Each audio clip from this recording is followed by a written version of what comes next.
సుభిక్షంగా ఆత్మగౌరవంతో బ్రతకాలంటే మోడీకి ఓటు వేయాలని ప్రజలు ఆకాంక్షిస్తున్నారని, గత కాంగ్రెస్ ప్రభుత్వ హయాంలో అనేక కుంభకోణాలు జరిగాయని, ఎంతో మంది జైలుకు వెళ్లి వచ్చారని మాజీ మంత్రి ఈటెల రాజేందర్ ఆరోపించారు. గజ్వేల్ పట్టణంలో బీజేపీ విజయ సంకల్ప యాత్రలో భాగంగా ఈటెల రాజేందర్ అన్నారు. 370 ఆర్టికల్ 500 సంవత్సరాలకు పైబడి కొట్లాడిన అయోధ్య కానీ, ట్రిపుల్ తలాక్ రద్దు లాంటి ఎన్నో కీలక నిర్ణయాలు తీసుకున్నది మోడీ సర్కార్ అన్నారు. పార్లమెంటు ఎన్నికల్లో బీజేపీ పార్టీ తెలంగాణ రాష్ట్రంలో 17 సీట్లలో పోటీ చేసి 10 సీట్లకు పైగా గెలవాలని బీజేపీ విజయ సంకల్ప యాత్ర ప్రారంభించనున్నారు. గత ప్రభుత్వంలో తెలంగాణ ప్రజలకు దొరకని సంక్షేమ పథకాలు అర్హులందరికీ అందించాలని కాంగ్రెస్ ప్రభుత్వానికి నా తరపున విన్నవిస్తున్నానన్నారు.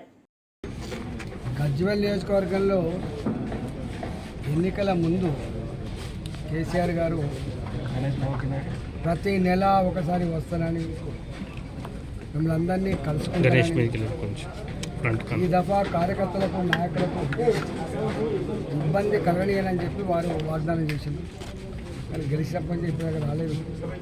పాపం వాళ్ళకి ఈ R&R కాలనీలలో ఆనాడు భూములు కోల్పోయిన వాళ్ళకి ఏ కంపెనీ చేసినైతే రావాలి, 18 సంవత్సరాలు నిండిన వాళ్ళకి ఏ కంపెనీ చేసినైతే రావాలి, 5 లక్షల రూపాయల కంపెనీ 250 గజాల ఇళ్ళ జాగాలకు పట్టాలు కానీ ఇవి రాలేదు. అంటే మాటలకు చేతలకు పొంతలు లేనటువంటి పద్ధతి మనం చూస్తూ ఉన్నాం. సరే, రాబోయే ఎన్నికల్లో మాత్రం ప్రజలకు ఒకటే విజ్ఞప్తి చేస్తున్నాం.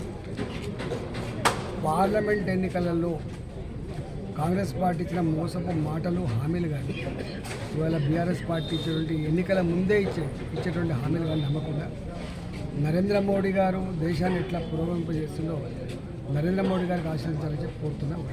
రెండవది, నేనుగా మా పార్టీకి ఆల్రెడీ నేను ఒక విజ్ఞప్తి చేస్తున్నాను. మీరు అవకాశం ఇస్తే, ఆదేశిస్తే మల్కాజ్గిరి పార్లమెంట్ నుంచి పోటీ చేయాలని చెప్పి భావించడం మా అధిష్టానం మనమంతా కూడా ఆలోచన చేస్తామని. డెఫినెట్గా మా అధిష్టానం ఏ సూచన చేసినా, ఏ ఆదేశించినా పాటించి